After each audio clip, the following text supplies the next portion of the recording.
Hello traders and welcome to the market opening preview. August 26th on a Wednesday, hump day of our trading week 2015. Traders, great to be with you. Coming to you live from Pattaya, Thailand. Bright blue sunny skies, white sandy beaches, people walking around with their frappuccinos and just enjoying a beautiful, beautiful morning.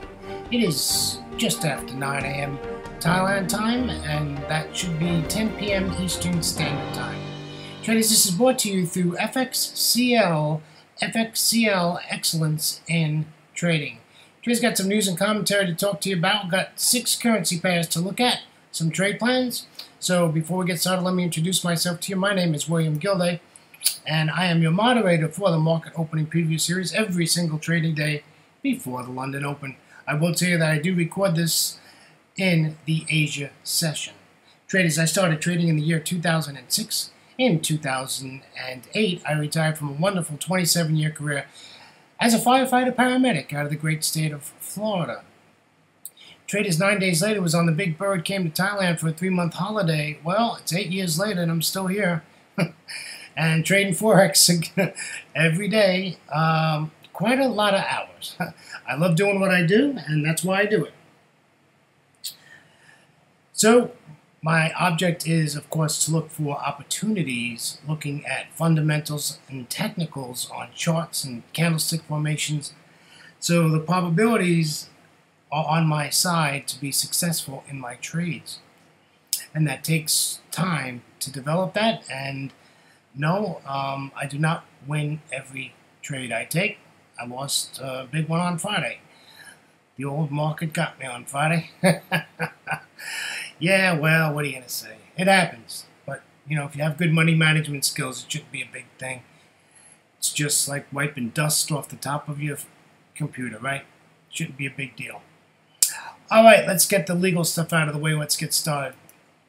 Forex trading has a large potential rewards, but also a large potential of risk. You must be aware of the risks and be willing to accept them in order to invest in the Forex markets. Traders, most importantly, please do not trade with money you cannot afford to lose. Traders, always remember that past performance of any trading system and methodology is not necessarily indicative of future results. All right, let's head over to news and commentary. If we take a look at our economic calendar today, it's pretty slow. Early in Asia, actually before I did my live trading room, we had RBA Governor Stevens speak. I didn't see any big movements on the Aussie chart, so I guess nothing really happened there. The next high impact is not until New York. We have core durable goods orders month on month, and we have FOMC member Dudley speaking. Now, he is one of the 3 that's pretty important, so he'd be worth hanging around listening to see what he has to say. This guy shoots straight from the hip. And looking towards tomorrow's Asia session, we do have private capital expenditures, which is a high impact data release for tomorrow's Asia session. So just keep that in the back of your mind. Let's take a look at the indices. The US 30 closed negative 1.29%. The S&P 500 closed negative 1.35%. And the NASDAQ closed negative 0.44%, with the small cap 2000 closing positive at 0.40%. Well, they're getting better. Wow, the Eurozone looks great. The DAX closed up 4.97%. The FTSE 100 out of London closed up 3.09%. And the CAC 40 out of Paris closed up 4.14%. And the Eurostoxx 50 out of Frankfurt closed up 4.69%. Gonna have to read up on that one. That's a pretty good day, I have to tell you. Let's head on over to Asia. Remember, these markets are currently trading and they look split. The Nikkei 225 is up 0.50%. The S&P ASX 200 out of Australia is up negative 0.20%. The Shanghai is positive in the green at 0.77%. The Hang Seng is in the red at 0.21%. And the Kospi out of Seoul is in the green at positive 1.18%. So that wraps up our indices on what's going on there. Commentary is, well, we're just waiting. And we're waiting for these markets to sort of level itself out. Just got to be, I think your entries are vital, and it's definitely not time to go walk the dog when you enter trade till you get break even. You're going to have to watch these trades. You got to give these trades some room to breathe. You know, but the charts look like they're coming back into formation. They're starting to come back to their trend and stuff like that, but I don't know how to say it. They're doing it, but the charts just look ugly. You know, I don't know what to tell you. They just look ugly. They just don't look like they're like there yet. But it looks like they're coming around and things are happening. So the only thing that I would be aware of is watch the yen pairs. Kuroda's been speaking now for 2 days, and I'm expecting they're going to do something here pretty soon. The yen's getting pretty strong with this China situation, so be careful with your yen pairs. I think Kuroda is going to do something here in the next day or so. You might wait till Monday, and they always do it when you least expect it. It'll be like just into their lunch time, or like 2 minutes before their markets close. I mean, that's the way they do it. They always do it at times when you least expect them to do it. So just be careful of that. Keep an eye on that. And like I said, we only have one high impact news release, and that is in the U.S. session. And that is core durable goods. And that's 1 hour before the New York stock market opens. Traders, we got some 30-minute charts to review, and that basically means that every single candle on this chart is 30 minutes in duration. The euro is bullish. This is nice. It's right at support at the daily pivot point. Let's see if we can get. I mean, I wouldn't enter a trade now. It's a little early, as we are in the Asia session and no data. So I'd like to see a really bullish engulfing candle to take this. But I'd like to get in at like 1.1538, well, 1540, 45, somewhere like that. I'd like to get in and take this to the upside. And I'm looking to go for the gusto. I want to get up there to 1698. You know, I want, you know, this to me looks like this should be a good 60 pip trade here. And there's no reason it can't do it. So hopefully things will work out. Look at how many candles it's, you know, bounced off of this daily pivot point and just will not get through it. Spiked it, but didn't do it. And now it's breaking through it again. Let's take a look at the pound. You know, this pair has just been so difficult. It's just like all over the place. The daily chart is like so ugly. It's bullish. The pair is bullish, folks. However, to put a trade plan together for this chart, you have a 200 exponential moving average. You have resistance at a daily pivot point and a resistance line. And yesterday, you know, it decides to go down 100 pips. So, you know, what are you going to do here? Well, this, you know, I'm not a big range guy, but this is not going to be a breakout situation. Because we have resistance right at where we're at. I mean, not far away. One is the top of the range, and then, of course, the daily pivot. You know, so is this going to break out of the range to the upside or the downside is the question. And we're just looking for the retest, and then we'll just take it in that direction. Because I really have no idea where this is going. But if you go to the daily chart, you will see that this is absolutely bullish. And to be honest with you, you know, if you take this to the upside, you're coming right in. You're trading right into further resistance. First, you're going to break resistance. You're going to take a retest, right? That now is support, so you can take it long again, and then you pop them right back into resistance at the daily pivot point. Now, if you can get past that daily pivot point, you got a great trade. You go all the way up to the daily R1, which is marked on the chart there, and you know that's a nice trade. The situation is, can we get up there? Can we get to all these resistance levels?